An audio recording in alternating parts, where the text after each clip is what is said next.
Good evening and welcome to the 130th edition of your Calling webinars. My name is Maximilian Fries.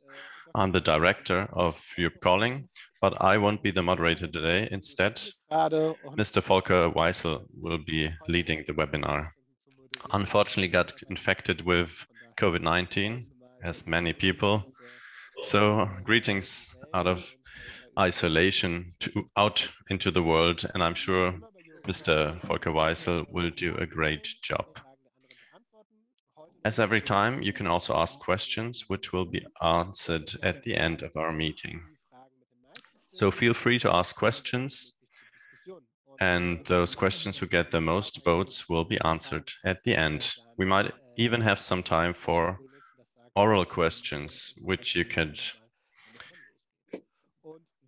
raise with the raise hand button. And as usual, this webinar is recorded and will be made available on YouTube. So if you say your names or write them, we will also say them. And if not, you will remain anonymous. That's it for the technical instructions. And I would like to hand over to Dr. Volker Weisel from the Osteuropa magazine. Good evening. Having 500 participants with these temperatures is very impressive. We have a very important topic to talk about today. You are aware with the technicalities of this webinar. Maximilian presented it as well. I have already been a participant in other webinars.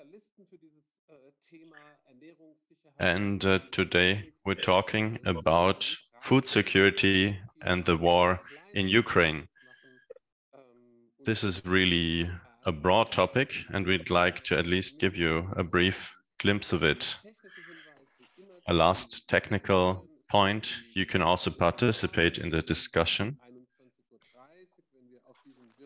After the presentations, we'll have a panel discussion at 9:30, and you can also then use the raise hand function to contribute with oral questions, not only written questions. We'll see how much time we'll have left for the questions, but we're happy if you'd like to participate. So without further ado, let's start. 5 months of war in Ukraine. 5 months ago, Russia attacked Ukraine, basically without any warning. And there is a huge number of people fleeing from Ukraine, 1 million being counted, several millions not counted. 17 millions are internally displaced, and many millions need help. We are seeing rapes, we're seeing a war of annihilation being led by Russia. And we would like to talk about this war with a focus on food security, and then also broaden our view and think about local and global questions concerning food security, or said differently, hunger. And today, Europe Calling has invited 6 experts on this topic. We'll have 2 short presentations for a start. Professor Dr. Stephan von Cramon-Taubadel, not sure which of those 2 names belongs to Canada, I always forget. In any case, Mr. von Cramon-Taubadel is agroeconomist and a Ukraine expert at the University of Göttingen. And he is participating as an expert on Ukraine, especially, but not only in this webinar. He will talk about what this war means for Ukraine agriculture and what we can do as well. He also worked for the German economy team on Ukraine. He has been a consultant and contributed in different ways to most agricultural papers in the last years. Afterwards, we'll have an even more global perspective with Bettina Iseli, Program Director at Welthungerhilfe. She worked with institutional donors, especially reconstruction programs, emergency aid in many parts of the world, Latin America, Caribbean, Southeast Asia, Africa. And as Program Director, most certainly, she really sees the big picture. A warm welcome to you, Ms. Iseli.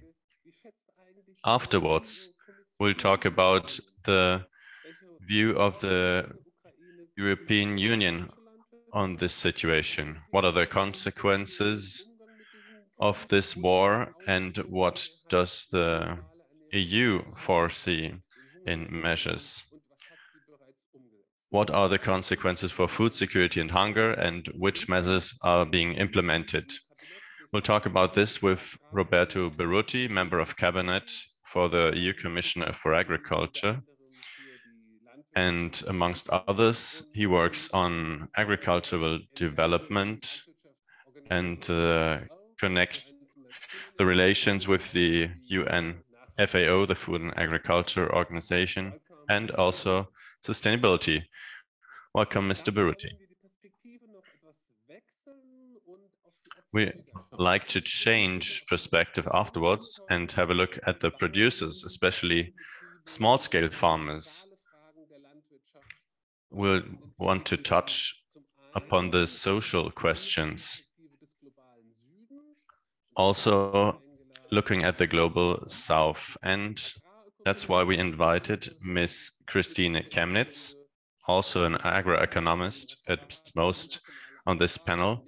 And during several years, she worked with the Heinrich Böll Foundation, and nowadays she's director of the think tank Agora Agrar.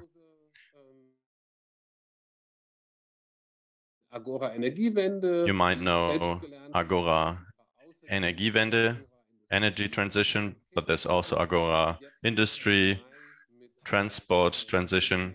So Agora is an association with several think tanks, and one of them is Agora Agrar, where the director is Ms. Chemnitz. Afterwards, again, on the topic of food producers, but now from the global north perspective, we'll hear from Mr. Georg Janßen, also an agroeconomist, and for 4 years now, he's the director of the Working Group for Rural Agriculture, ABL, in Germany, and he will tell us what are the right and wrong reactions on the war and its consequences.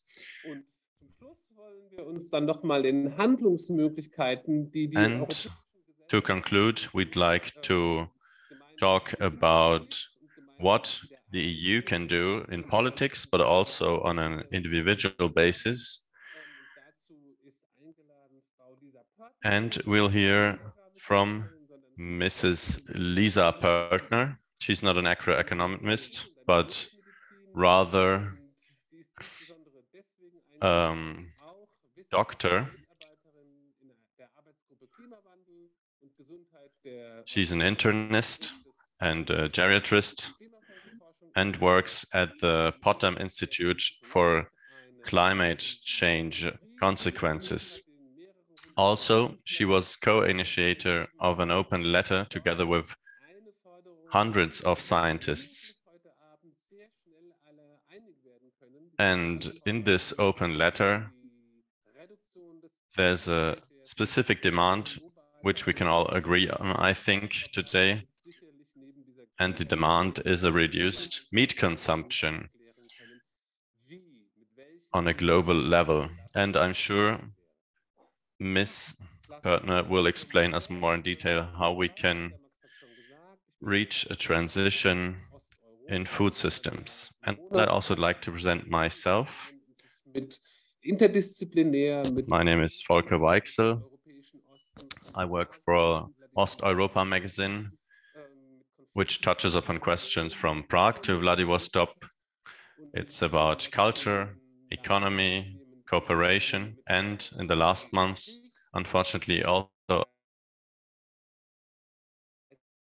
about war. And the edition, which will be coming out now, we will also have a text on the topic Mr. von Cramon touches upon. But now we'll hear live from him. And with this, I'd like to hand over to Mr. Cramon-Taubadel for his presentation. Ich hoffentlich auch zu hören. I hope you can all hear me and see my presentation as well. Thank you very much for the warm words of introduction. I'm glad to be able to participate at a webinar of Europe Calling for the first time. It's a very interesting platform. We have many listeners and many interesting speakers as well. I was invited to give some input on the consequences of war on wheat production in Ukraine. What I'll say now is probably something you already seen in the media. For example, this map of Ukraine. The darker the color, the more wheat is produced in these regions. And I'd like to show you especially in the south and in the east, where the conflict is especially intense. Most of the wheat is actually produced. 40% of the wheat production comes from these war zones. It also applies for sunflowers. In change for corn, this is less the case because it's produced rather in the north and the center of the country. Here we can see some satellite images from end of March with bomb craters on the fields, and the sowing of the summer crops such as sunflowers or sugar beet has been obviously difficult under these circumstances. Another image from July from the south of Ukraine, we also see these bomb craters and destroyed fields as well. But not only fields are destroyed, but also, for example, two very big wheat terminals in the port of Mykolaiv. There have been targeted bombings on those terminals in order to also block the wheat exports. And this also has long-term consequences, obviously. In brief, the maintenance and the harvest of the winter crops, for example, wheat sowed last autumn, as well as the sowing, maintenance and harvest of the summer crops, especially corn and sunflowers, are heavily affected. The distribution infrastructure is destroyed and the export ports are blocked. This means wheat from previous harvests from 2021 can't be exported. So there's a lack in storage capacities for the newly harvested wheat. Also, because of the problems with the harvest, there are risks of quantity and quality losses. And the incomes in Ukraine are reduced. This is a big risk because they need them to finance the harvest for 2023 during the next autumn and spring. You have to be able to sow the next crops in order to harvest in the future. And terrestrial transport might be an alternative, but it has its limits. Experts speak of a maximum of 3 million tons per month. And if you actually would reach this limit of 3 million tons, you'd have 36 million tons per year. And only in this year, more than 62 million tons of wheat were supposed to be exported from Ukraine. So the transport on land could be a certain remedy, but not for all of the quantity. And it's also quite expensive because the price coming from the agricultural facility will be quite low. The world market prices are about $340 per ton, and the price in Ukraine, however, is $110. Because there are several problems. The transport, for example, up to the port in Gdansk is very complicated. And you're also competing with other goods being exported from Ukraine.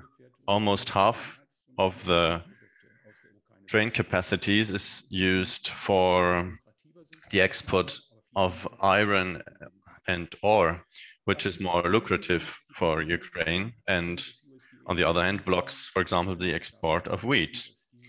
If we have a look at the prognostics for the Ukrainian wheat production, and we'll have a lower harvest, 34 million tons less.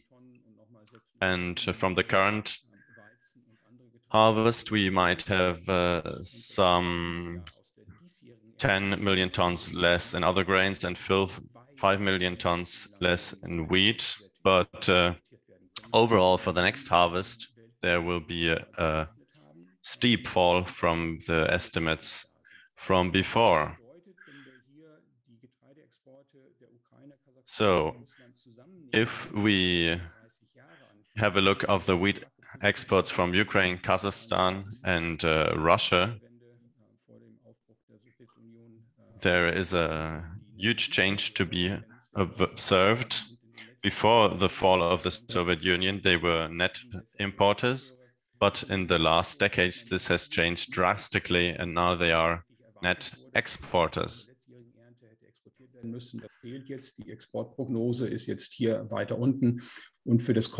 the expectations were that the production would rise further, but this has now changed due to the war. The question is, how important are these changes? The global grains production amounts to 2,250 million tons, and the global exports 430 million tons. The production losses and export losses are 34 and 58 millions, respectively. This doesn't seem a lot, but it still has huge consequences because the world market was already very tense before the invasion because of the stocks and the high prices. So the markets reacted very sensitively to these bad news. Russia's exports are impacted as well. Officially, there are no sanctions, but there are several reasons for a slower flow of Russian exports. And the buffer function of the world market is affected as well, because some countries are isolating. The red curve shows us the development of the wheat price on the world market. And then I also had a look at statistics for 3 highly populated countries for wheat and wheat flour. And I took January 2018 as the 100% value in order to observe this development. And we can see that these 3 countries have largely isolated their internal markets from the world market. This leads to a lack of available quantities, and these 3 countries are responsible for it, amongst other factors. And that means smaller countries, poorer countries, won't be able to subsidize and to supply the necessary quantities to their population.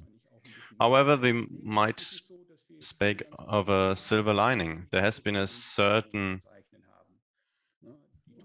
relaxation in the last weeks.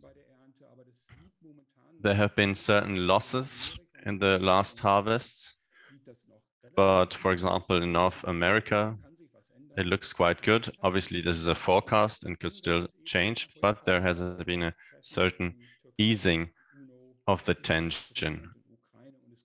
And 1 week ago, we had a meeting of Turkey and Russia talking about the possibility to export grains via the sea, via Odessa. This has also helped. And let's also have a look at the market expectations. For example, the September contract. So you can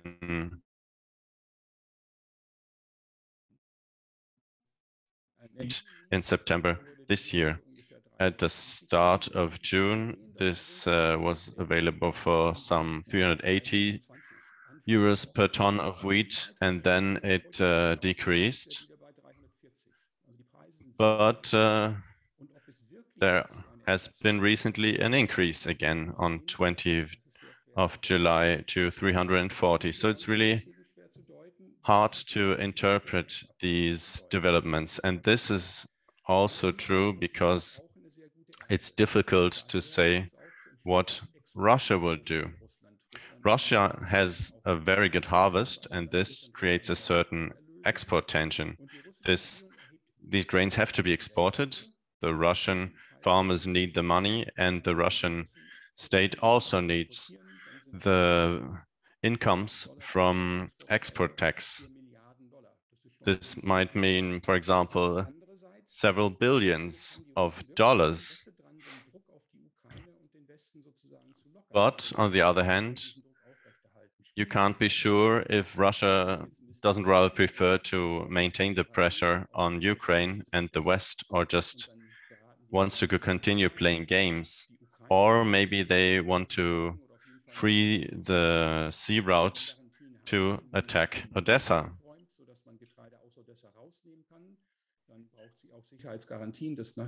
If, for example, you would take away sea mines, you would also need guarantees that Russia won't afterwards attack.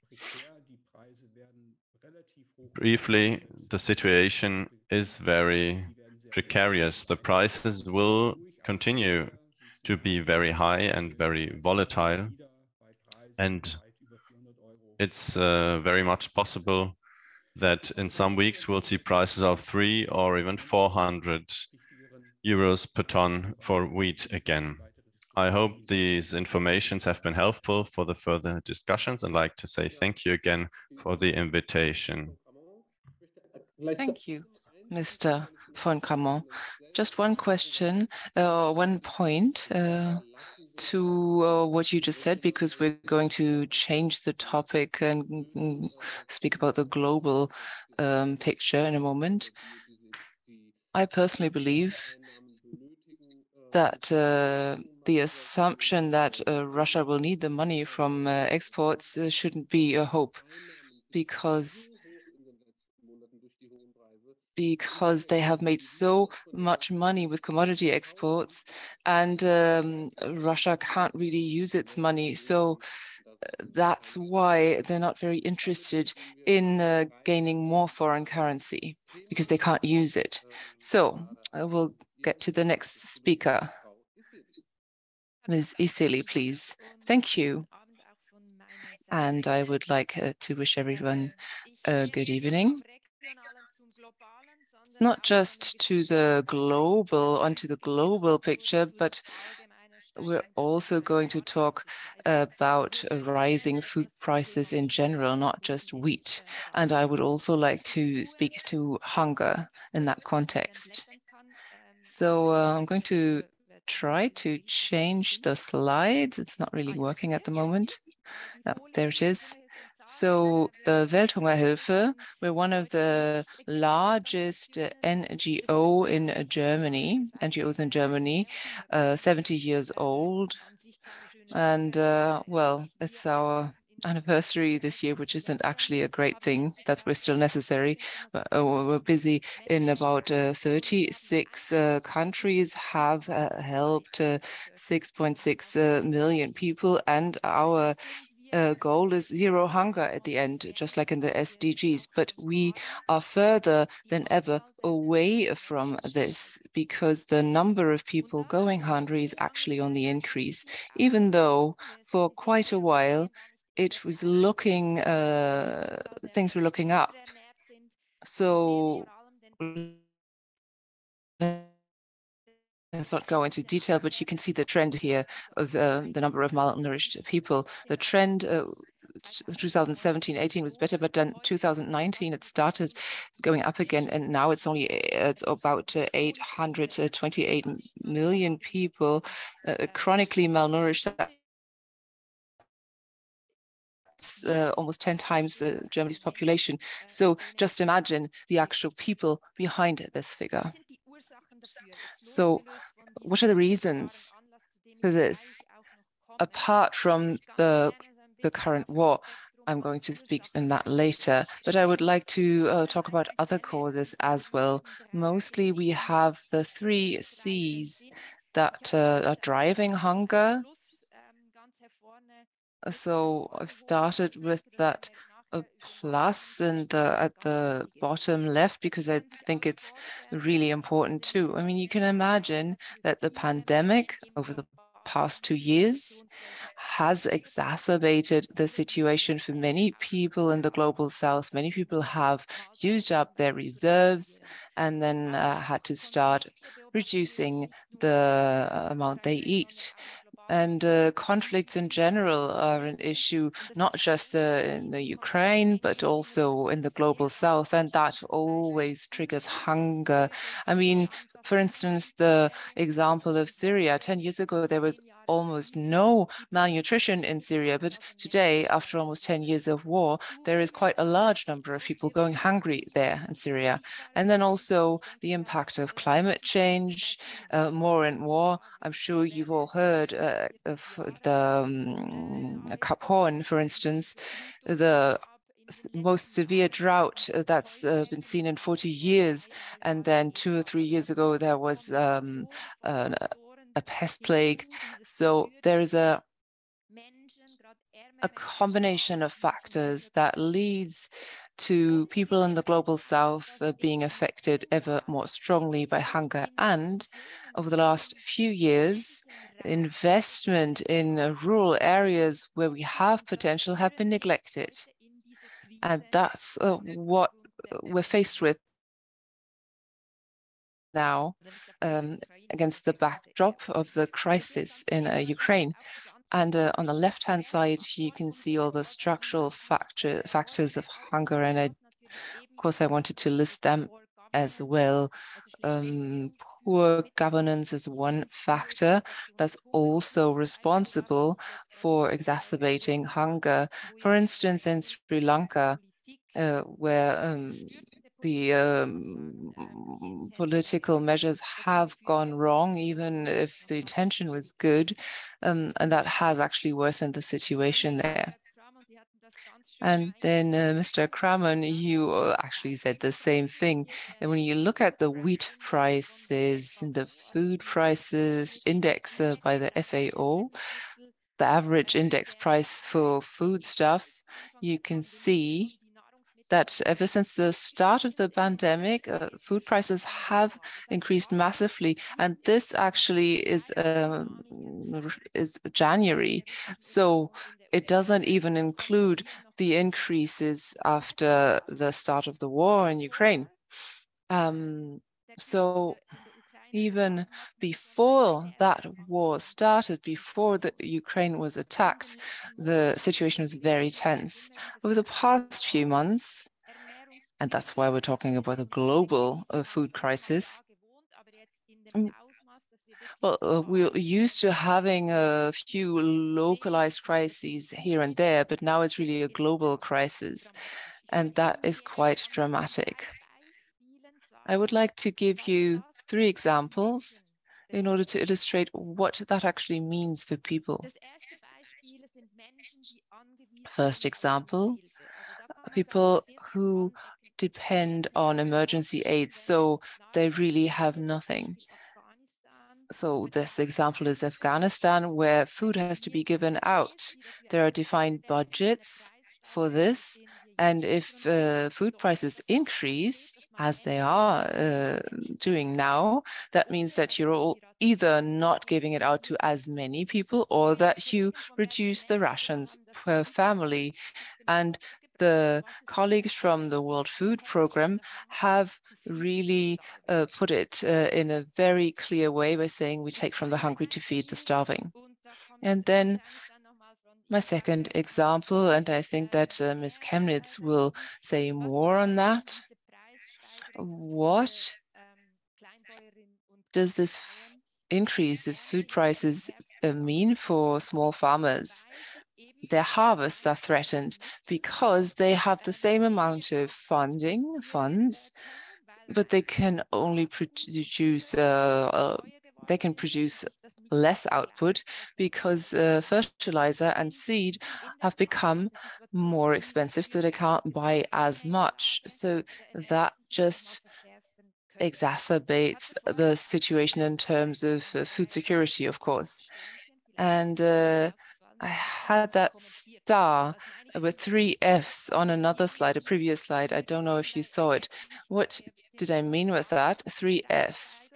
That's not just, it's not just about food, but also fuel and fertilizer. These are the 3 things that farmers need.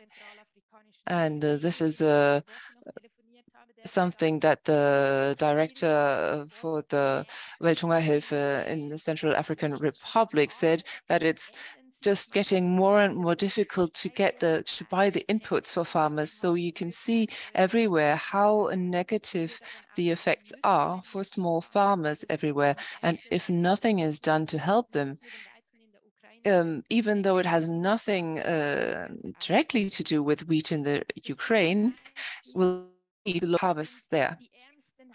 And then my third example, the poorest households. And I'd already told you that they had used up their reserves during the pandemic. So now being faced with a price increase of 50 to 60% is just impossible. And I like this slide, this diagram, because it shows a family in Congo having to pay 60 to 70% for food, and all the rest, schooling, health, housing,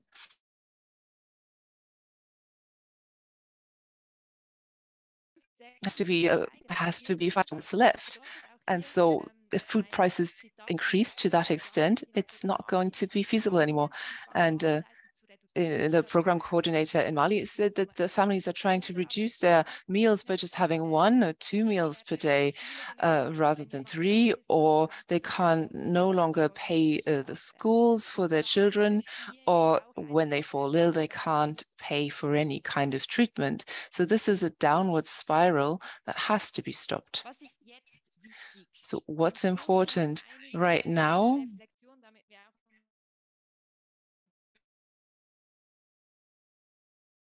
Well, give some food for thought for the future. We believe that it's important to act in the short term, but also in the long term, and that has to be connected. So we do need short-term help, quick help, but this food system that we have clearly isn't just and sustainable and crisis-proof. Otherwise, it wouldn't continuously keep breaking down. So we do need to transform our food systems. And we have mentioned this point that we have to do this transformation together with the people on the spot. This can't be a top-down process. It has to be worked out with the actual people. So in the short term, we need humanitarian help in order to avoid famines. So cash, just really giving out cash so people can buy food where it's available, but also closing gaps. And of course, the availability of food has to be secured as well. And that builds a bridge to what Mr. Cramon said. So it's not a solution. It's not just a solution to keep on doing the same thing. We have to make sure that the harvests of small farmers do not decrease. So subsidies for seeds, for fertilizers, fuel, etc., so that we can make sure that the harvests in the global south are not going to be worse than they have to be. And now I'm going to conclude. In the long term, in order to looking at the root causes, it is going to be important to sustainably invest in rural development. I mean, it's been said over and over since the crisis in 2009, but then it was forgotten until the next crisis. So we're saying it's really the main focus, that we have to really focus on rural development in the global south and strengthen that in the long term. And the second point, use the agricultural potential of the global south. I mean, starting with land rights, but also increasing production, that's possible. Irrigation systems would help, that's a major topic, but also storage. So losses after the harvest, preventable losses can amount to up to 50% sometimes. And then marketing, creating jobs. So really like looking at the global south as a whole with innovative ideas and trying to strengthen it as a whole. And we also believe that it's important to strengthen regional trades and trading. And that's often an important key to not just look at the global trading, but also regional trade. And of course, looking at the root causes, we have to keep fighting those actively. And one main point here is climate change. In Europe and in Germany, we are responsible and we have a responsibility that we cannot forget in total in Europe, in the West. And we have to make sure that in future world is more crisis resilient. Thank you. Thank you, Ms. Iseli, especially for making it clear how catastrophic the situation is, because when you're looking at the news here, we're even starting to forget about the war in Ukraine, and nobody's really looking at the global south and the situation there. So these pictures, these figures were important to remind us. And at the same time, you also briefly sketched the central political points, and talking about the agricultural potential in the global south and how to strengthen it. That, of course, is a conflict that we're going to discuss in the course of this evening, namely, how is the global south included in global trade? Agricultural trade? Is this about regional agriculture, or are there also strategic geopolitical points that play a role whenever there's a scarcity of fuel or fertilizer, or the price increases? Then where can food be produced, at which location, in order to prevent hunger? That's going to be a topic for later on. But we have another presentation coming from the EU Commission, Roberto Berutti, because we want to know what the Commission thinks. Unfortunately, after his statement, he has to leave because his wife is sick and has just returned home after surgery. But at least he's here now in order to tell us how the European Commission sees things and the GD agriculture. Please, Mr. Berutti. Thanks a lot. I hope you can hear me better than how can I was going to hear the first part of the webinar. Around the world, food security remains on top of the political agenda. And this war, unfortunately, in this war, food is being used as a weapon by driving up food prices it pushes people into poverty, like the previous speaker was very well underlining, destabilizing entire regions, in particular in developing countries. Our engagement at the international and bilateral levels, we are very clear. The European Union is not to blame for declining food security and rising food prices. The blame lies solely with Russia. And what is, or what we are trying to do as a response? EU is fully committed to help Ukraine and to defense of the multilateral order. We work in a Team Europe spirit to operationalize the EU response to global food security along 4 strands. The first one, by showing solidarity with vulnerable population through emergency relief and action to improve affordability of food. 960 million euro are earmarked for projects on sustainable agriculture, basic nutrition, water and sanitation, and social safety protection under NDC Global Europe for Latin America and the Caribbean and Asia until 2024. This is, in addition, to be pledged 1 billion euro to address food security in the Sahel and 633 million euro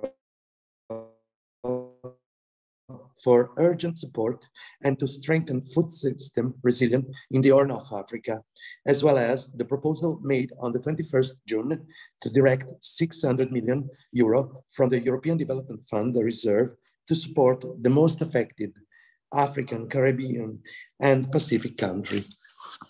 As a second strand, we need to help partners boosting their food production and improving the resilience of their food systems, including by encouraging sustainable agricultural investment with a long-term perspective. Third, we need to facilitate open trade in agricultural and food, avoid export restrictions, and help Ukraine getting its grain on the world markets by implementing the EU-Ukraine's solidarity lanes that we recently launched.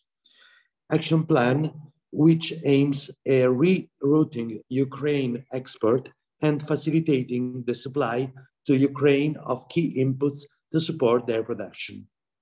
We have already set up a matchmaking platform to bring all parties around the table, including EU and Ukraine market players.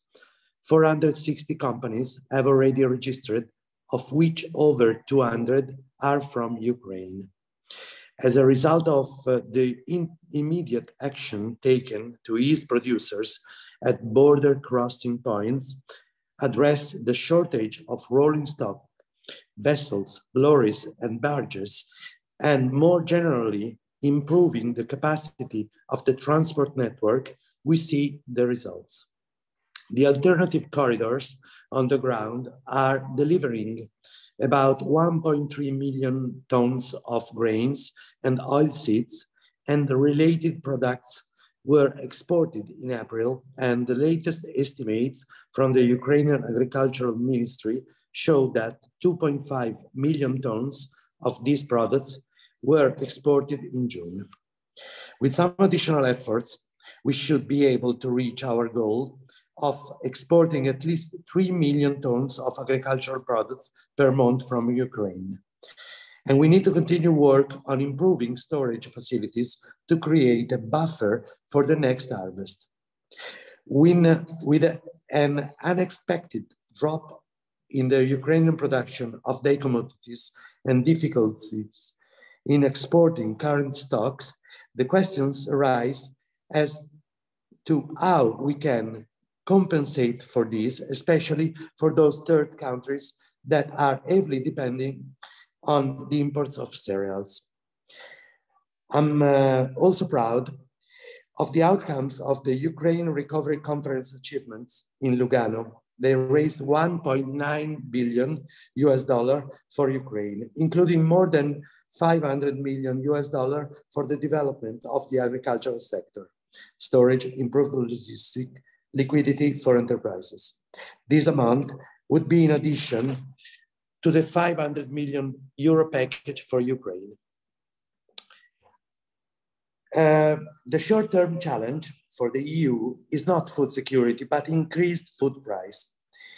This is linked to prices for inputs such as energy, fertilizers, and feed, for which the EU is highly import dependent. As part of the strengthening our framework for food security in the EU and our contingency plan, we created the expert group on the European Food Security Crisis Mechanism, in which all member states are represented. This mechanism gathered 3 times in the early days of the Russian aggression and concluded that EU food security was not at stake. EU farmers benefit of support measures adopted by the EU since March, a support package of 500 million mobilizing the crisis reserve has been made available to directly support farmers most affected by higher input costs. The temporary crisis framework on state aid is a further tool that we put on the table. The EU is a large producer and a net exporter of cereal and many other products. Triggered by high price and helped by the temporary flexibility we introduced under the cap concerning greening requirements, farmers are expected to grow more grains in 2022. Finally, we hope that introducing these elements, we will be able in the same vein, in the same time, to implement our 2 pillar strategies, farm to fork and biodiversity. Thanks a lot for the attention, and sorry again if I have to leave. Many compliments and congratulations for the event.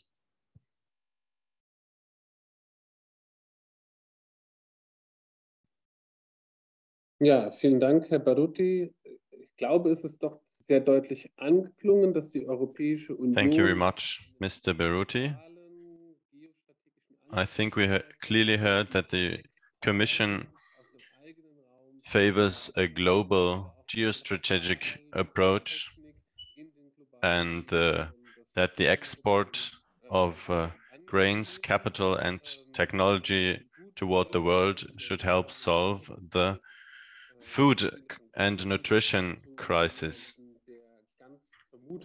And next up is Mrs. Chemnitz, which probably is of the same opinion, and I'd like to hand over to you. Thank you very much, Mr. Weichsel, and thank you for the invitation to this great webinar.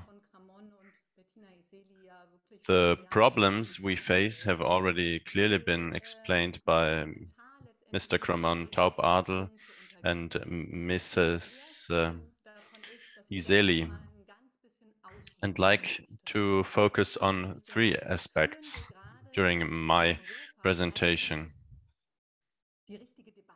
And I'd like to ask you, are we having the right discussion in Europe at this point? Since the war in Ukraine began, we have talked a lot about how we can increase production here. Should we reactivate certain agricultural surfaces? Should we change, for example, the crop rotation? But I think the right question, the right discussion would be, how can we correctly fight hunger? Not how can we increase production? And as Ms. Iseli said, the focus on production might distract from the real problems. Let's have a look at the situation again. SDG 2 is a healthy, adequate nutrition for everyone worldwide in 2030. And we already saw this in the State of Food Insecurity 2022, that this SDG will not be reached if we continue as of now. And this is really dramatic. And the FAO calculated if we continue as before, in 2030, around 600 million people will be suffering hunger. And if we're being realistic, this number probably is too optimistic. There will be even more people facing hunger in the world. So we have to ask us, until now, did we have the right answers to the questions, why do people face hunger? And that is an important question to ask yourself. Why do people face hunger? We have to find answers to this. Hunger, as he said, is the most extreme form of poverty and vulnerability. In the end, poverty means people lack the resilience to adequate reaction on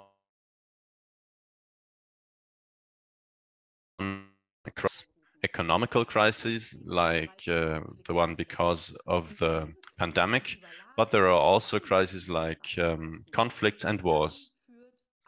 And if several of them occur simultaneously, this leads to extreme poverty. And with this, I'd like to return to what I said at the beginning. It's a big mistake if we are opposing the food crisis with the climate crisis. The long-term measures have to go hand in hand on both fronts. They have to complement each other and strengthen each other instead of weakening. We can't be exacerbating any of these crises because they always end up affecting the poorest. And this leads to the next question. What can we as the European Union and the member states do against this in order to tackle the current crisis, but also in the long-term run work towards SDG 2 instead of only focusing on short-term measures? Mr. Berutti mentioned several funds and investments of the European Union, but I'd like to go much further.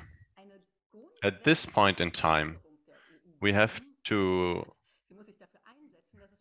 see a general demand in the EU with a form of a guarantee funds securing that the World Food Programme has sufficient funding, no matter how high the prices are. It's unacceptable that people are starving because the World Food Programme doesn't have enough money. This means that we aren't showing enough solidarity because there isn't a lack of calories, but rather an inequality in distribution of food and calories. And to put it really drastically and emotionally, we take from those who are already suffering and hungering and give it to those who are starving. This just can't be the truth. We, as a community of states, could decide that we want guarantee funds, that we want to share our grains, stocks in solidarity. This might be expensive, but there won't be a lack of financing for the food program. But now, in contrast, we read that the lack of financing has never been as big as today. And this is really dramatic. We have to change this. We don't only need new programs, but we need to talk about the general idea of solidarity, which is also a strong narrative against Russia, with is saying that the West is responsible for global hunger. And then there's a more difficult point I'd like to make. On a short-term basis, the same I said should also apply for fertilizers. The EU and other industrialized countries have to support developing and other countries with fertilizers so that they are able to produce food and feed.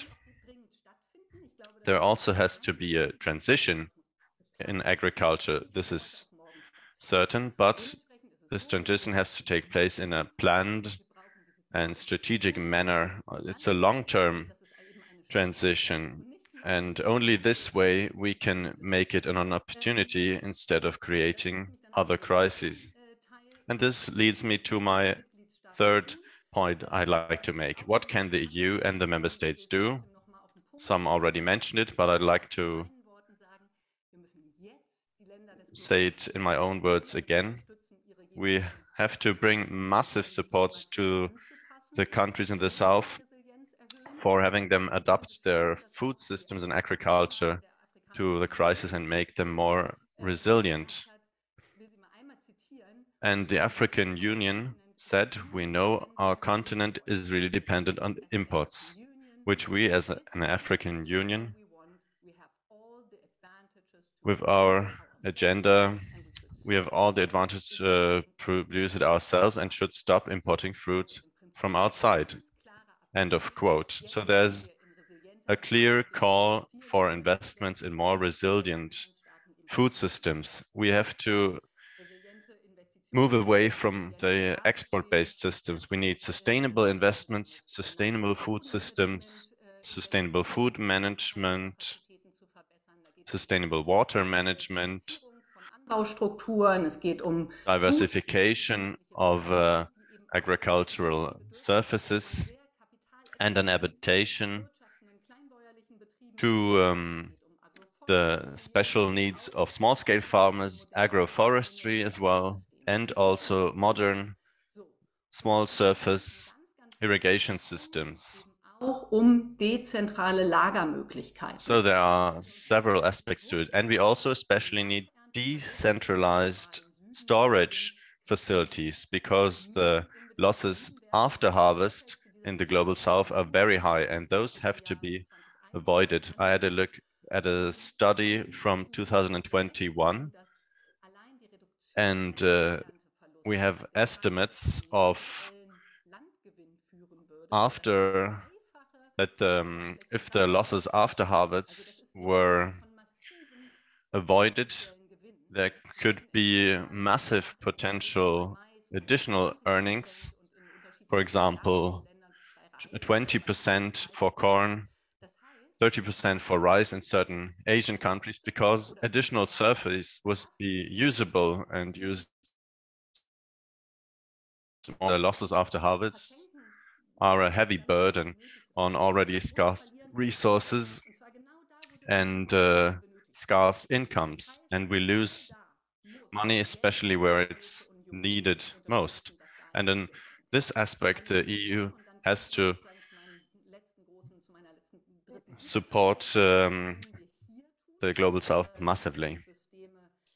But there's also the question, what can we do here for a more sustainable food systems? What I expected and still expect is that the EU and the member countries already when prices start rising say that we don't use quota for biofuels because we can't just allow it.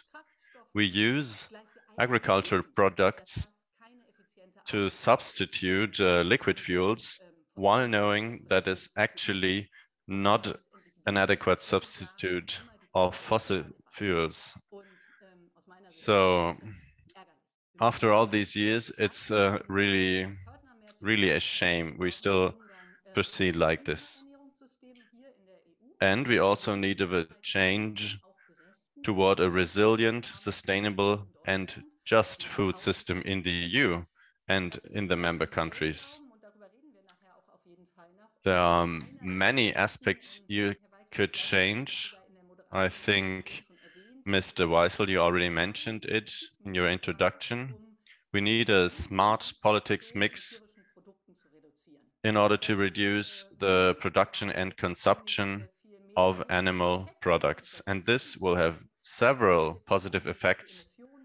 We are freeing up surfaces, we are reducing emissions, we are protecting biodiversity, and it's a very good way of fighting the food crisis and the climate crisis at the same time. And now is the right time to speak about resilient food systems in a holistic manner. We can't talk about comparing their resilience to other crises, but we rather need to think what's really necessary to reach SDG 2, zero hunger, in 2030. And I think for me, it's clear. We're facing a huge challenge, which is getting bigger and bigger. And it's not only about productivity, by far. It's really time to be solidary. There is enough grains in the world, and the emergency aid of the World Food Programme should not be failing because of a lack of financing. And I also like to remember what was talked about with vaccines, and we shouldn't have the same inequalities with grains now. Thank you very much, especially for broadening our view with this very universal perspective. I think there are also some contradictions maybe in what you said, if I may say, but if you look closer, these contradictions disappear also when you think about the right timing. There are enough calories in the world, you said, but there is an inequality in distribution. At the same time, we face hunger. So the discussion should be about bringing wheat in a short-term manner to fight hunger there, but on a long-term basis, we have to work on a more sustainable agriculture and food system to give the Global South the possibility of establishing a more rational agriculture with fertilizers, amongst others, and also a more industrial agriculture in the Global South, to put it in other words. I think you didn't really grasp all of it in your summary, but I'll leave it at this remark. Okay, we'll have time afterwards to talk about it more in detail, because now we'll continue with Mr. Janßen. Thank you very much to the panelists. I'd also like to welcome our listeners.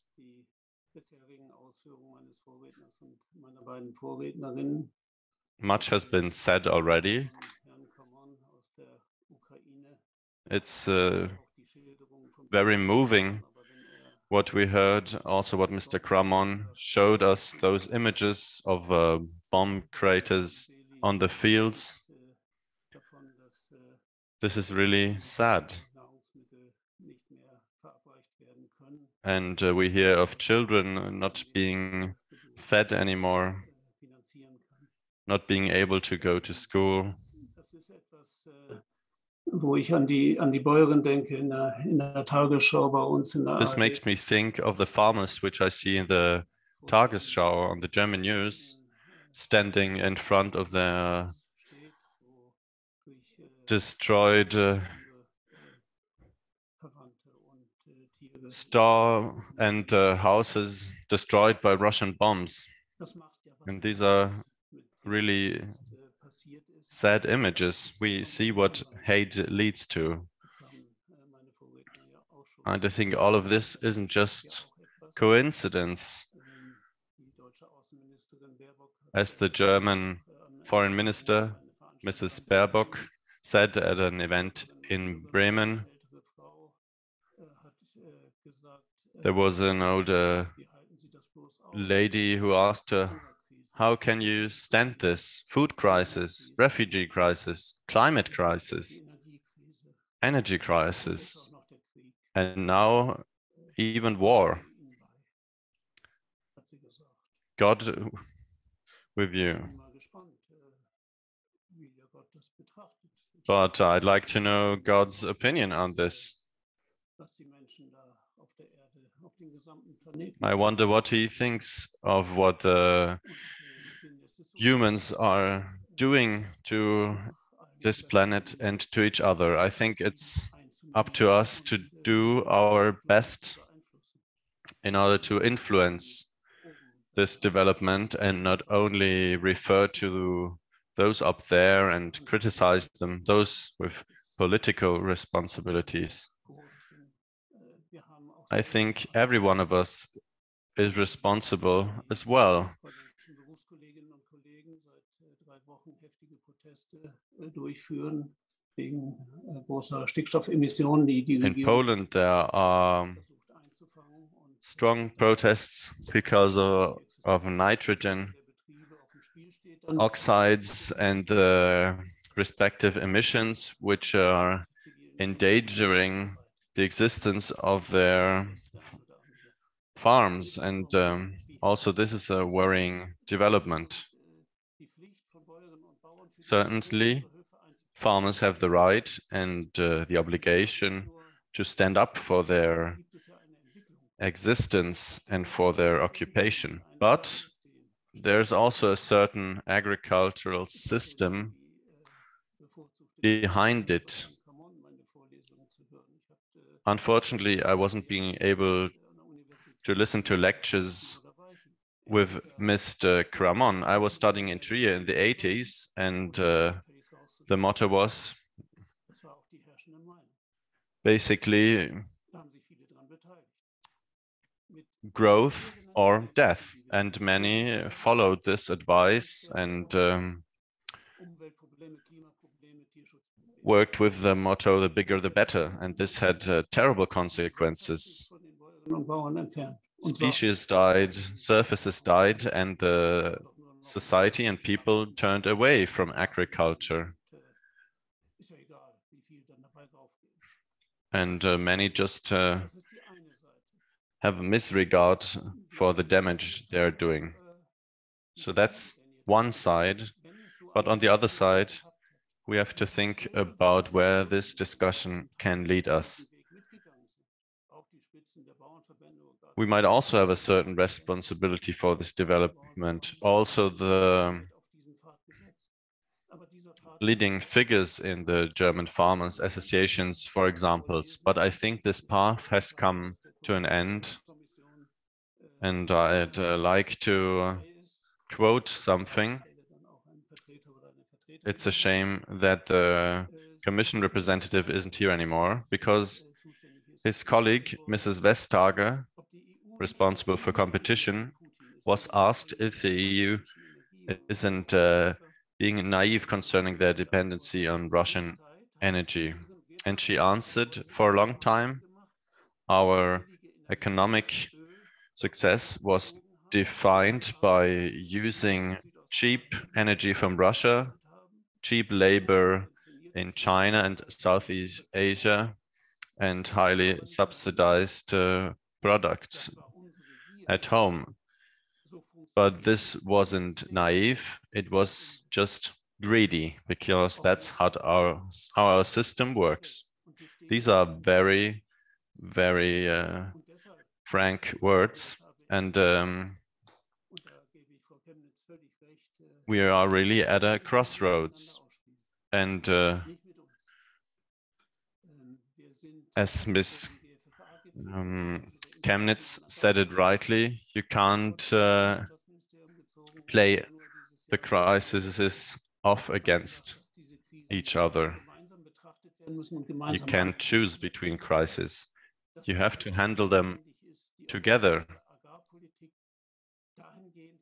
And the European agriculture policy also has to change. Until now, the more surface means more subsidies, and many farmers have made huge losses due to this policies, and many others huge earnings. But now we want to redeem those who are representing a sustainable agriculture, who are taking good care of nature and their animals. And we also want adequate support by the EU for the farmers. But if you have a look at the discussions on an EU level, we are still not there. We still have to do more. And we still use risk technology. The European Court of Justice said that GMO techniques can be dangerous and should not be used preferably, but the Commission still uses them. They just it's actually an advantage for Europe and its farmers if they use sustainable ecological farming methods and also use the precautionary principle. And something else worries me, which I'd like to mention. The times are already difficult, but they will be even more so because of the consequences of this war. Higher energy prices will especially affect those with lower incomes and will lead to outright desperation. And in which direction do we want to go in the future? For example, do we farmers offer sustainable ecological farming and animal-friendly husbandry? In that case, the EU and the member states also have to create the financial foundations for this,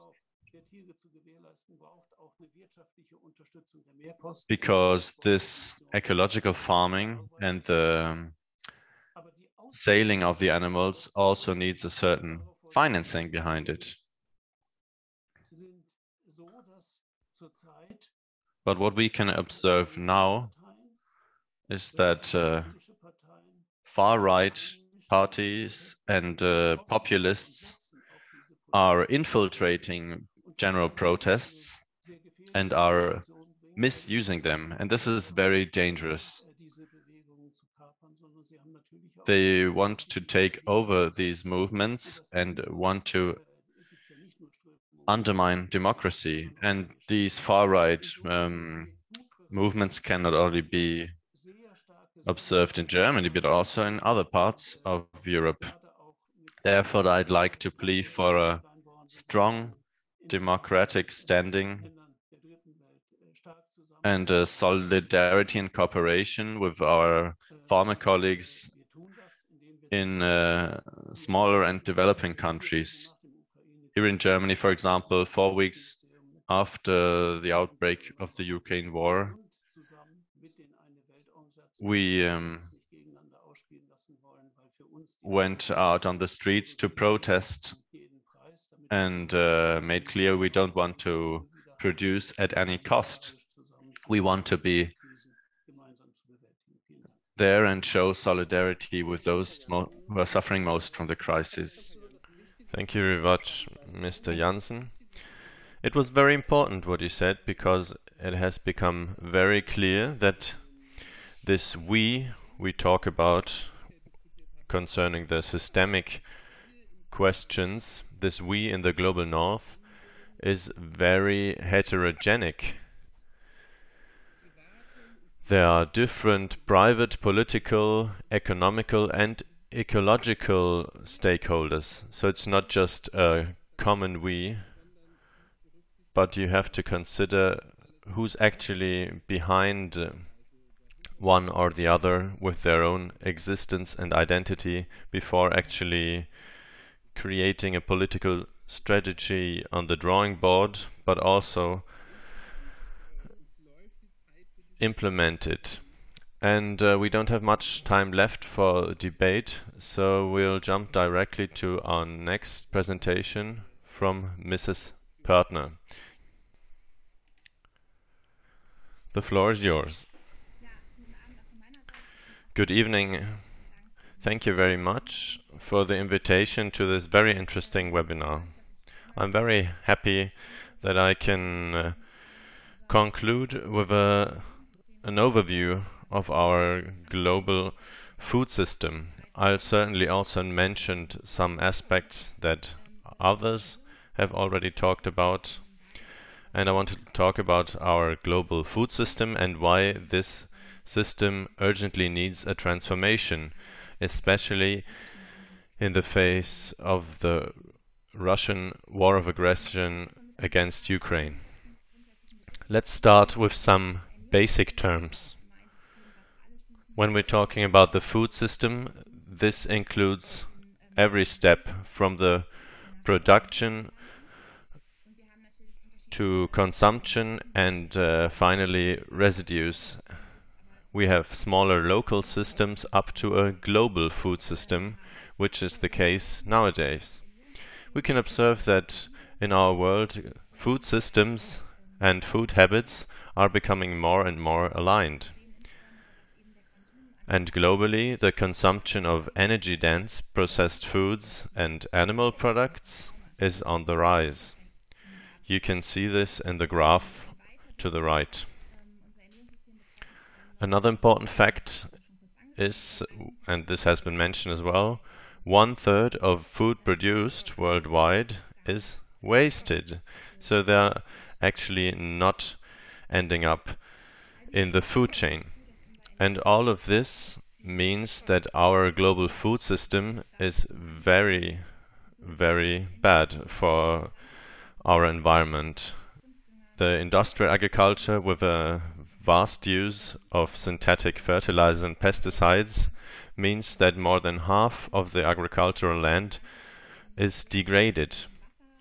Also, the water consumption in agriculture is very high, and agriculture is one of the main forces responsible for global deforestation and the destruction of biospheres. Besides, agriculture also is mainly responsible for climate change. Up to 22% of greenhouse gases are caused by agriculture, and this also causes a massive loss in biodiversity and the extinction of species in our world. And especially the production of animal source foods consumes much resources and is mainly responsible for the negative environmental consequences. Our food system is also very unequal. This has been mentioned as well.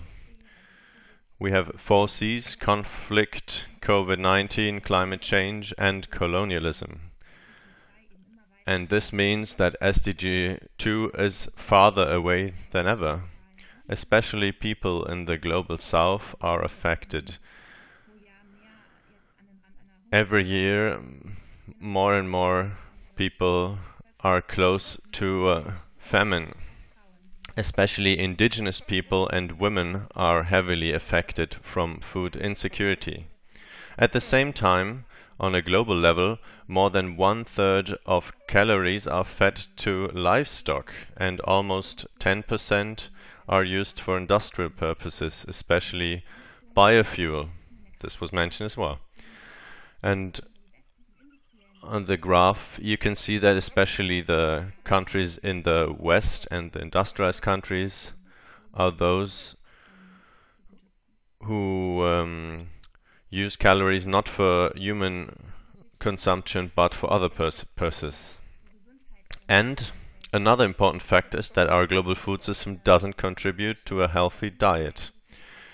There are several reasons for this and several facets. More than 3 billion people worldwide are unable to afford a healthy diet.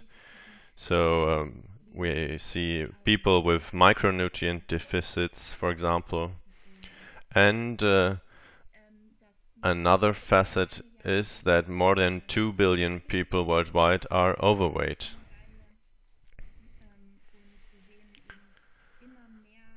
We can also observe that there are many diseases caused by unhealthy diets, and this has dramatic consequences. 1/3 of all premature deaths in Europe can be caused by this. And especially there is not enough consumption of integral plant foods, and on the other hand too much consumption of red meat and food containing a lot of sugar. And another health effect of our food system is that the global environmental degradation also poses an increasing threat to human health, and we call this planetary health. This means if humans want to be healthy, they also need a healthy environment. The climate crisis, for example, clearly shows its drastic consequences in Europe nowadays. And the World Health Organization says the climate crisis is the biggest threat for humanity in the 21st century. And in times of pandemics, there's also another factor of this planetary health concept, and it means our food system also is responsible for the increase in risk for zoonosis and pandemics. Zoonoses are infectious diseases spread from animals to humans, and during the last years and decades there has been an increase in zoonosis. There are two infection reservoirs. On the one hand, wildlife, which are in ever closer contact with humans because of the destruction of their biospheres, and on the other hand, the second reservoir is livestock, and we have a increasing number of livestock held under ever worsening conditions. And because of the climate change and the continuous agricultural use, there will be migration of animals and therefore a mix of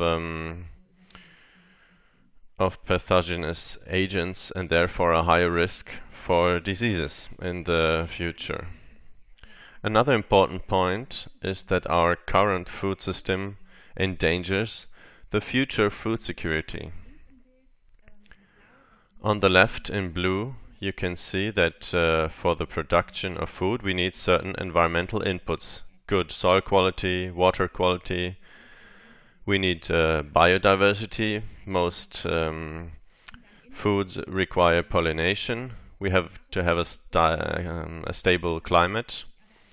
And the outcomes on the right in orange are the ecological consequences I mentioned. For example, extinction of species, and there's a feedback loop which will threaten the food security in the future. There are several aspects. I just chose some of them from the last report of the Climate Council, and it states that the climate crisis already negatively affects food security now, and this will be even worse in the future. The IPCC also mentions the risk of cascading risks and multi-factor failures, and we're already observing this in 2022. And to conclude, let's also have a look at planetary boundaries. These boundaries are those of new biophysical systems, for example, nutrition systems or our Earth's biochemical system.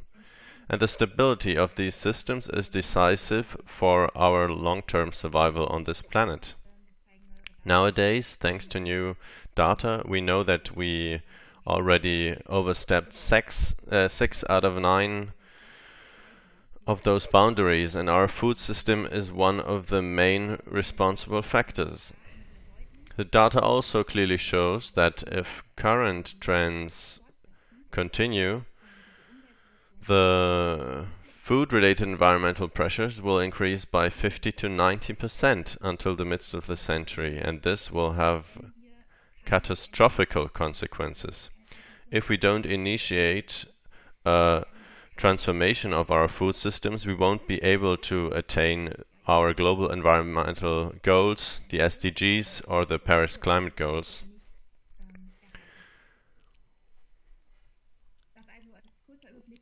So this was a short overview of our global food system.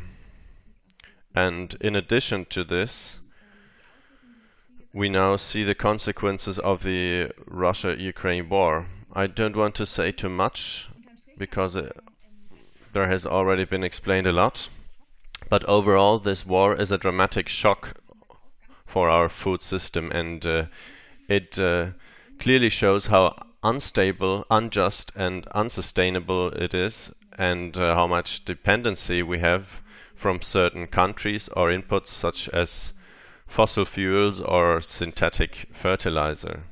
And such a shock in the system would actually be a good opportunity to take a step back and look at the bigger picture, and then initiate a transformation which is urgently necessary anyways, because of what I'd explained before.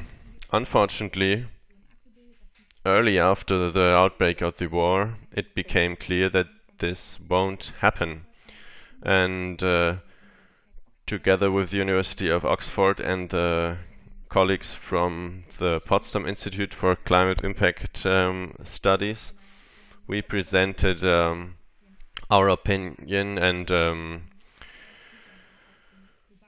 wrote why it is necessary to transform our food systems in order to react to this war and the global crises. Besides some short-term measures such as financial support for the world, for Welthungerhilfe and the facilitation of trade flows, we also propose other measures ensuring food security nowadays and in the future in order to also respect our planetary boundaries, and this will ensure food security in the long run. The first lever would be a shift to healthier diets with less animal and more plant products. This is really fundamental to combat also the loss in biodiversity. A second important lever is recycling food residues and reduce food waste, at least 50% up to 2050. And the third lever would be a change to a nature-positive agriculture all over the world, also in Europe. This means agroecological practices which don't accelerate climate change, but rather put a stop on it and protect biodiversity. Legume production would be helpful, and we should, for example, use less pesticides and synthetic fertilizers. Our statement was published in March, and briefly after that, over 600 international scientists and experts signed this statement. To sum it up, our statement says that we are in a century of interrelated crises, and food plays a central role in all of them, ranging from the COVID-19 pandemics to the climate crisis. But all of these crises need to be addressed simultaneously, as has been said. We just can't afford to handle them one after the other, because short-sighted decisions trying to uphold the status quo at any cost actually increase the chance of reaching critical natural tipping points in the system, and this would have catastrophic consequences for our future. Therefore, it is time for immediate, ambitious and multifaceted actions that put the well-being of nature and people before profits. And to conclude, an outlook on the future, showing how much potential a transformation of our food system has. IPCC report 2022 shows us how much potential there is in saving CO2 emissions in agriculture. And overall, this will only be possible if we have a sustainable transformation both in production and consumption of food. Only with this transformation we can stop the destruction of the very foundations of our existence and ensure a future that is worth to live in. And on last point, the IPCC insists on the urgency of the matter. We can't lose any time. There's a really small and rapidly closing window of opportunity to stop this planetary crisis and secure a livable and sustainable future for all. Thank you for showing us these aspects and for illustrating how our food system, a massive animal husbandry, and also meat consumption in the West, but also in the countries of the so-called Second World, China and Indonesia, they're also consuming more and more meat, and how that impacts our environment, and that it leads to massive problems. So we don't have a lot of time left. I would maybe just try to do everything in one go. I would look at the questions from the audience and also combine that with my own questions to our panelists. One of the most important topics that also came up in the top questions, Claudia Schadwinkel and Mas Ladwig have asked about something that option. So area consumption, calorie consumption, and hunger in the global south. How is that connected with what we heard from other speakers tonight, namely that there is no scarcity of calories? We have the 3 C's, and that is the problem. So one of this is the conflict, but also climate, the climate crisis and the pandemic, and that is only that it's only a problem of distribution.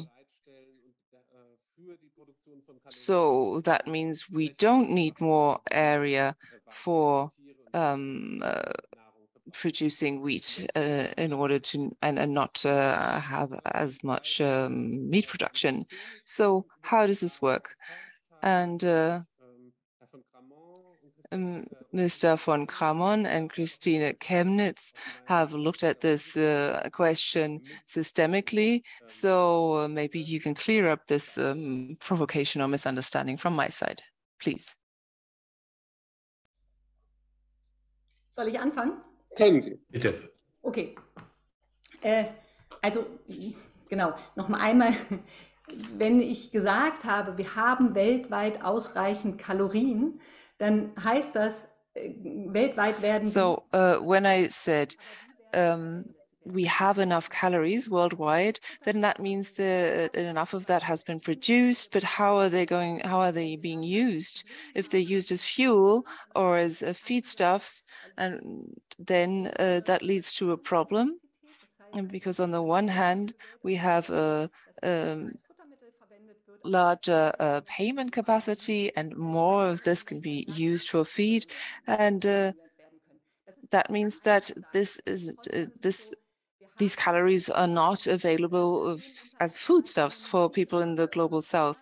So we have this international system and products will go to whoever can pay for them. And that isn't necessarily, often isn't something that is available in the global south. They often don't have the necessary funding to buy foodstuffs. So it's not enough to talk about productivity. And that's another important factor. And it really doesn't help to say that we increase production in Europe without thinking about what stuff is being used for and does it get where it's needed? Does it really go where it's needed? So because if we expand production, then that will lead to lower world market prices and then poor people can buy more. But one thing is very important. We always have to pose the question, how can they get more food? Either by making more money and then they can buy the food, or by producing more.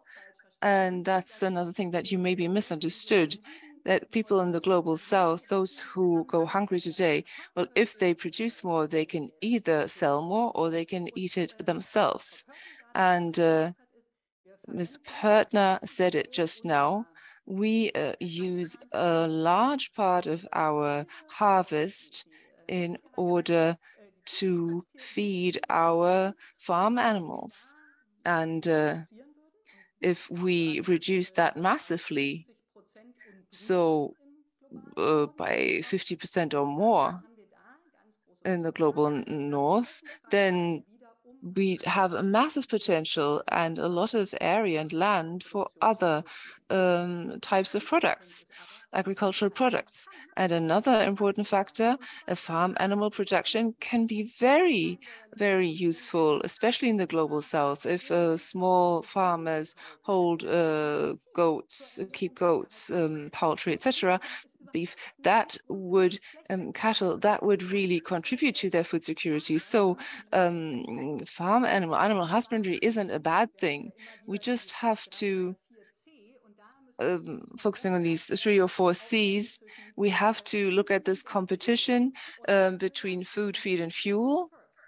And food should always come first. And that's very, very difficult. And that's why we have to lower animal husbandry in the global north and lower consumption, of course. Viele, die gesagt worden sind, Sachen, die gesagt worden sind, unterstreichen. Und ich will jetzt von nicht so viel Zeit nehmen, weil wir haben nicht so viel Zeit. Die Frage ist, wie wir das... There are many topics and we don't have too much time left. But the main question is, how can we achieve this? If we have 65 kilos of meat consumption per year in Germany, for example, how can we reduce this to 30 kilos per year? Besides the consumers themselves, it would also be a win-win for global health and environment. But the question is, how can we get there? Because explaining is not enough. We always talk about the need for a change in the global system, but the global institutions responsible for this are actually quite weak. And on the other hand, we have very strong players.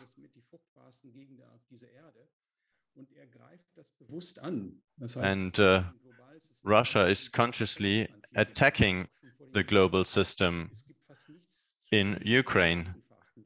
And there's really nothing more cynical and more vile than attacking the global food system at this link and therefore disrupting food security. And Mr. Putin and also China have increased their stocks during the last years while demand was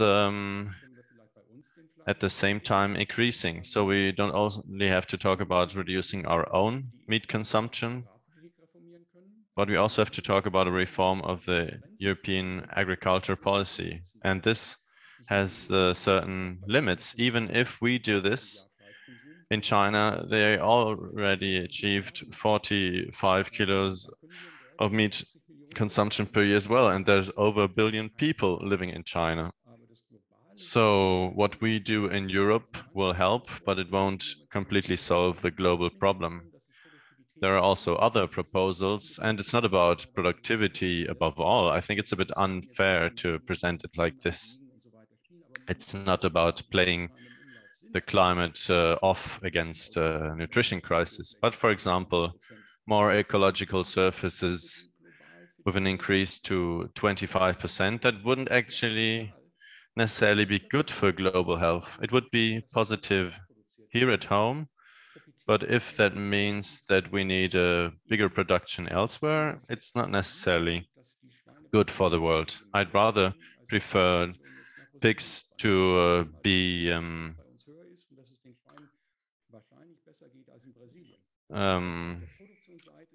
raised here, because I think they still do better than in Brazil. And even if it's conventional husbandry, it would be better here than elsewhere. But we should try to do it more sustainably. I think we agree on reducing consumptions, but there's a hidden topic, let's say. And I think Mr. Janßen, for example, and Ms. Iseli can also participate in the discussion. Yeah, I can agree to much of what has been said. I think the pigs themselves can decide. But also on our side, we have to make an offer, us as farmers. Also, for example, in Göttingen, people said, well, we could also move to China. They want to produce more and more. And this has actually happened sometimes. And now in China, we have communists, but they also use capitalism in the sense of producing as much as they can. And we just have to change the system. And we, the farmers, also have to make an offer, have to make concessions and change to a sustainable agriculture that protects animal welfare. And we also need to protect the environment instead of destructing the value chains. And it's true. Why should you support someone as Bolsonaro, who is murdering people and violating human rights? This is just unacceptable. The Tierschutzbund in Germany and other associations already showed during the 80s that there are other ways. You can, for example, feed your animals with local feed.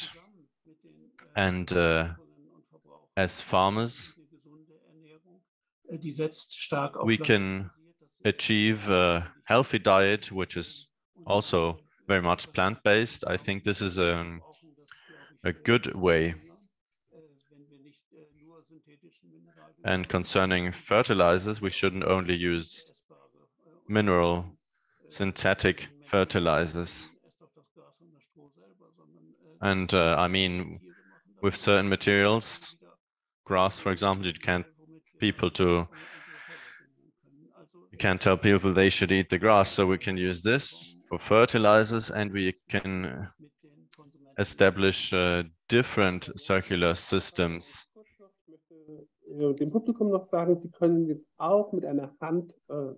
At this point, I would also like to invite the audience to participate. You can write your questions.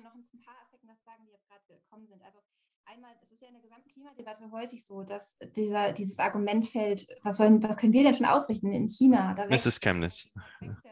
Sorry, Mrs. Pörtner.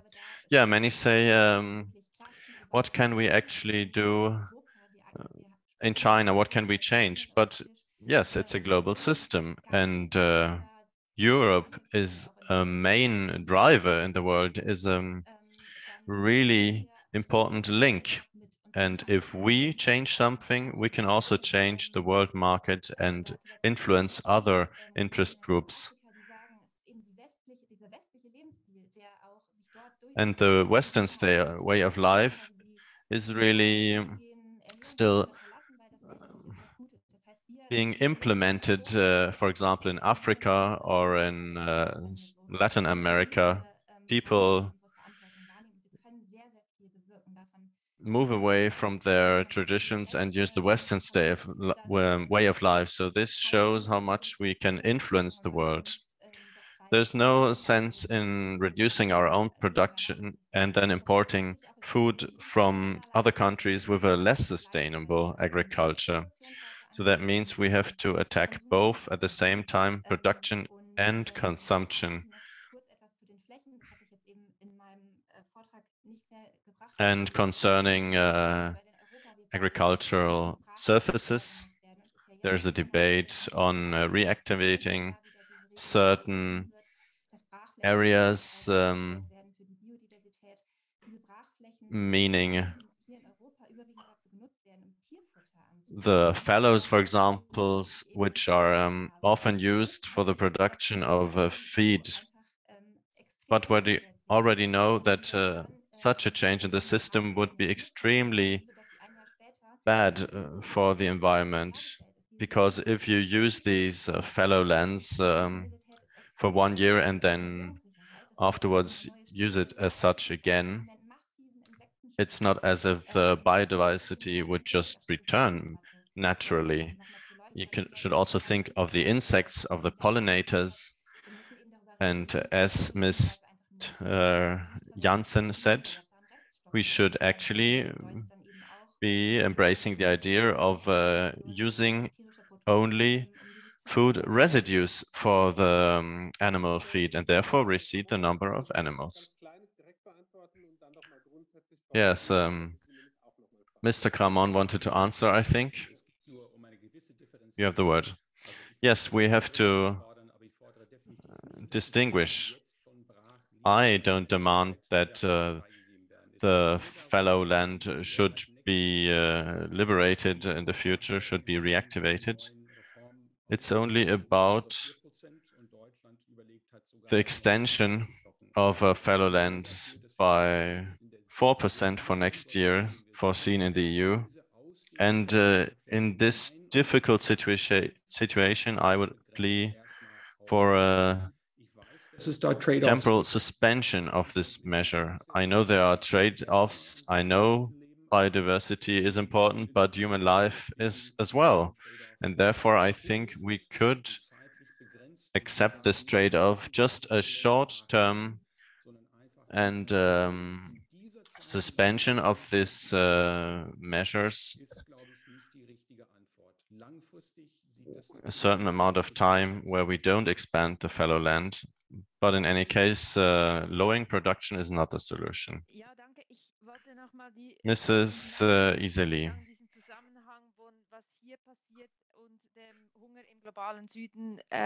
Ich finde, Frau Pörtner hat mit ihren Grafiken ja super. I wanted to refocus on the global south, and I think Mrs. Pörtner showed very well with her different figures that the current system doesn't work and that there's a need for a transition. And if we don't change, those who will be negatively affected are especially people in the global south and are the poorest. So we have to do our utmost to change the current food system. Thank you. Thank you very much. There's a question frequently mentioned by the audience and has been ranked very high. It's a discussion which we have had during several years already, and it's speculation. And I'm addressing all our panelists. Which role do speculations play in the food system? Is there actually speculation, or is it a misunderstanding of the markets which are actually important for the functioning, the futures market? Who would like to start? Von mehreren Zuschauern sehr oft aufgebracht worden. As I said, several participants support this question. I know it's a difficult topic.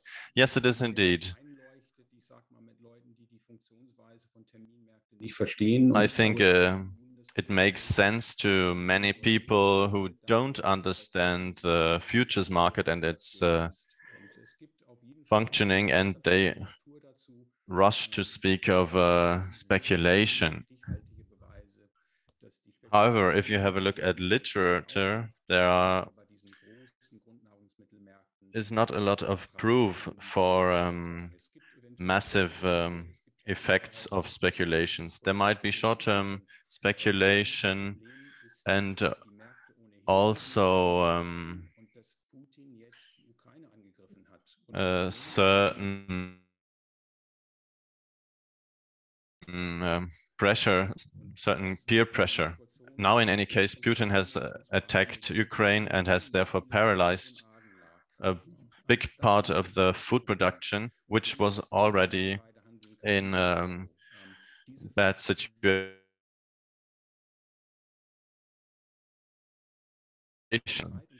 Food and feed are traded in Chicago, for example. We don't have the time to explain all of it in detail. Maybe Mrs. Chemnitz has a different reading of the literature, but most of the studies and meta-analysis in this area don't really find convincing proof of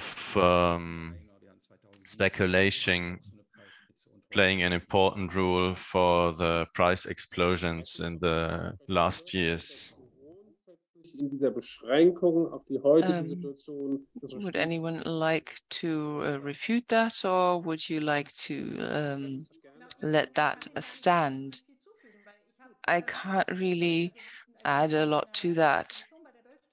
When I worked for the Heinrich Böll Foundation, we also looked at how do prices change, and we only looked at potential unused areas in the future. We did not look at speculation. So Mr. von Cramon has explained it quite well.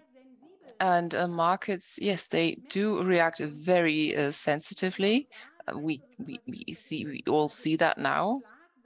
And that buzzword speculation is maybe a little bit too easy. There is a lot of insecurity. You just keep a little bit on all the levels for yourself, or looking, maybe it makes more sense to sell that later. So markets are very sensitive to all of this, and Ms. Iseli said it quite well. Though the most vulnerable, the poorest, are also the ones who are the heaviest hit by even small increases in prices. But it would be much too simple, as Mr. von Cramon said just now, to just say, well, the problem of speculation. No, it's access, availability. There are issues, there are lots of different reasons for the current crisis. There's one very important realization, a broad consensus here. And Mr. Janßen, maybe you can agree to this as well.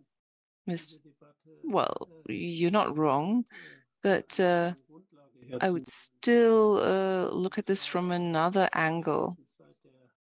At the very latest, since the banking crisis 2008 and 2009,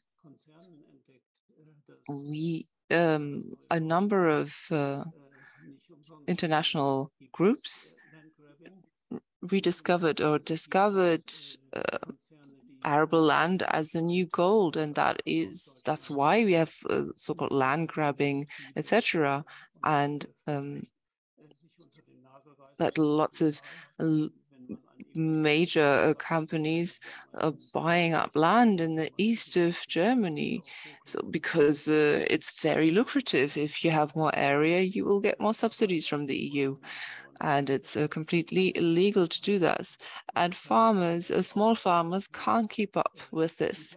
So I would also plead to not just focus on that buzzword speculation, but look at potential changes in agricultural policy and a land policy to help farmers worldwide. It's not just an issue in the east of Germany, but also in Africa, Asia, South America. Sie sind noch gemutet, Herr Weichsel. Vielen Dank, Herr Janßen. Ich bekomme eben von Thank you, Mr. Janssen.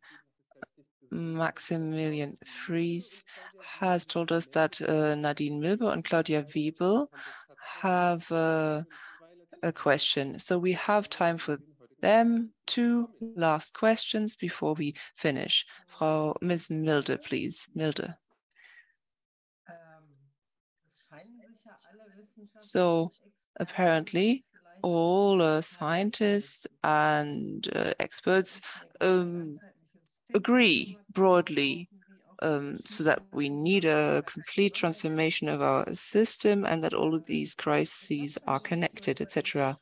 I already wrote it in the Q&A with a bit of sarcasm that maybe we only have to look at how to politically implement that, because those who represent this decision only have a 15 to 25%. I mean, if we then have counter campaigns saying that they want to ban our steaks, well, of course, that's an exaggeration, but all of these who have worked on this topic for a while already know that you're right. But what political way is there to communicate this to the broad public? Because we have all these talks and webinars, 500 people are listening, but those are the very 500 that already know that you're right. And I think that the methods that we've employed so far in order to achieve this food transformation, the system transformation, take too long. So that is a question on communication, German politics, and now also a question by Ms. Wiebe, please. You have the floor. Ms. Wiebe. I'm sorry. Actually, I was just listening and accidentally raised my hand. Ms. Pörtner, you probably wanted to respond on how to communicate, how to implement this approach to a solution in order to transform our entire food system and agricultural system. But Ms. Chemnitz has also raised her hand. Okay, then both of you. Yes, it's a very important aspect, how to communicate, how to implement. In fact, I understand your frustration. At the same time, and I've been working on this for quite a while, there's a lot happening now. Things are really moving now. We have a green minister in the Ministry of Agriculture in Germany. They're working on a food strategy where they invited a lot of stakeholders. I was there too at the first meeting. So when you work on transformation signs, then you see that shocks hitting a system are an opportunity, offer an opportunity to get away from the mainstream being a focus on consumption of animal products, animal-based products. And it offers an opportunity to change from that, away from that. So this is a unique opportunity, and we're really trying to get that done on all levels. There are several more initiatives from scientists to the political level. We're also in contact with politicians at the European and at the German level, and there's a lot happening in civil society in Germany. I can only speak for Germany, of course. There are new networks between actors who did not used to work together with environmental associations, but also medicinal associations working together, for instance, for the first time in order to feed into the political dialogue.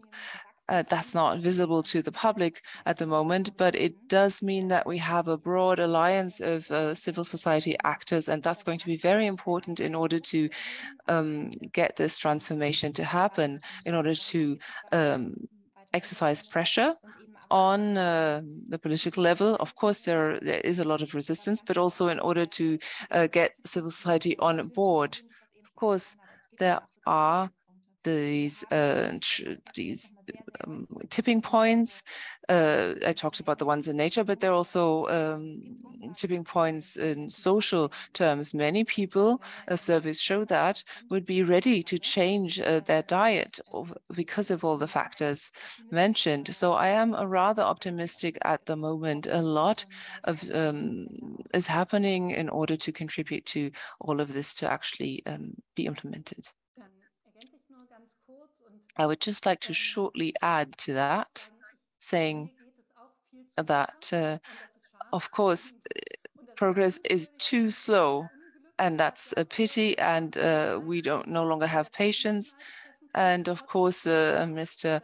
Janßen also said it takes an emotional toll to watch all this. But over the last 10 years, the debate really has changed, in my opinion. Just this entire topic of meat consumption, about 10 years ago, nobody even asked, where does our meat come from? What are the effects, and what are the effects of our food system on sustainability, etc.? And that has changed completely in major parts of the population, especially among younger people. When I used to work for the Heinrich Böll Foundation, we did a survey among people under 30, more than 40% of them, and that was a representative survey by Joachim Schwiller, led by the University of Göttingen. They said we're either vegetarian, flexitarian, or vegan.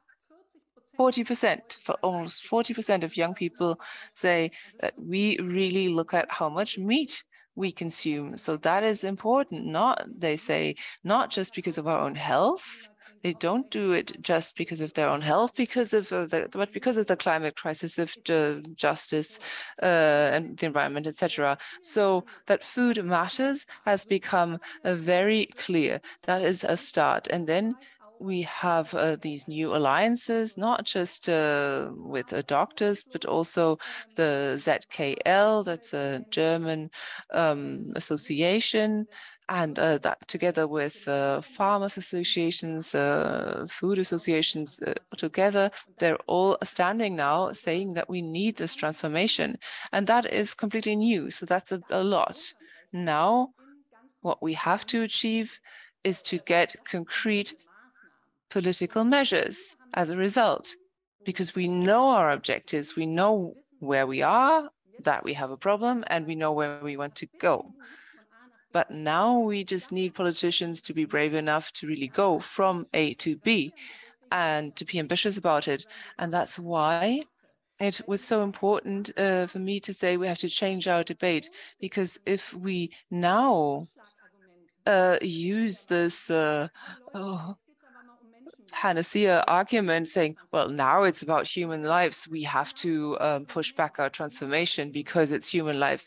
But that's exactly why we need this transformation now, because it's about human lives. And Mr. von Cramon, you are right when you say we really have to be very careful about how and where and what we do, because if we just try to get our little paradise here without looking at global dimensions of ecological transformation in terms of sustainability, that would be wrong. But it is the right time to do this, taking into consideration global aspect. Mr. von Cramon, you have the last word. Well, two things. Surveys, you have to be careful. I know Mr. Stiller, and sometimes we argue. So many people say they would be ready to pay more if they knew that that the food was produced sustainably, but now people are complaining when prices have actually increased. So they may say so in a survey, but that doesn't mean that when it actually takes place that they still be of the same opinion. Just one thing that I wanted to say: more Europe, maybe Borchardt Commission, the Future Commission, that is focusing on Germany too much, but we are part of a larger EU market. You can define the German market, but you can also define the Bavarian market if you want Bavarian products. But I consume them in Lower Saxony. That's not an import, but pig meat from Spain is also no longer an import if you take the EU seriously. So we have to act as the EU, and that's where what Ms. Pörtner said, that's how we also have the international kind of mass, critical mass to do something, to get things done globally. And sometimes it sort of sounds as if the EU is more of a barrier for Germany acting faster. So maybe we need majorities in Brussels and make compromises. And if as an EU we can get 75% done of what we want, but as a whole, then that's better than 100% in Germany, because we are part of a single market, especially in agriculture, together with 26 countries, maybe soon to be more than that. Thank you very much. So we're at an end. We're not too far over our time. I'm just going to try to summarize very briefly.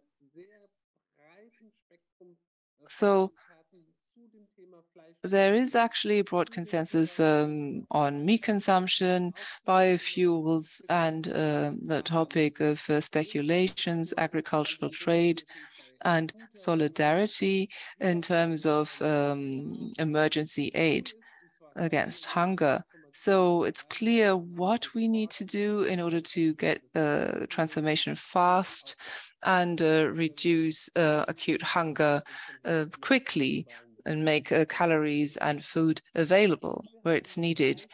Where we have some conflicts, we have some conflicts, and we didn't have time to discuss the details of all of this, but there will be more webinars on this.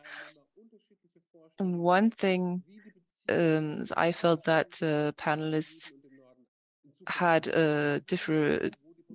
different views on agricultural relations between the global south and the global north, and what agriculture should look like in the global south, and how far it should approach the type of agricultural model that we have in the north now, and how far the global north should develop towards a more sustainable, traditional type of agriculture as we know it in parts of the global south.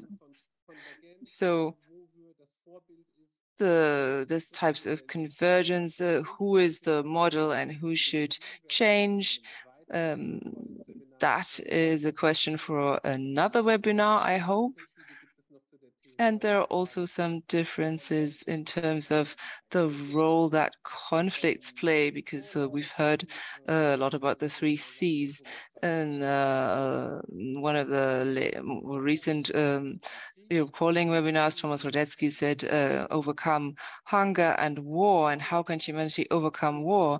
And this the central issue for the cause of hunger, and we have not talked about that at all. And So we are going to talk about that in the future.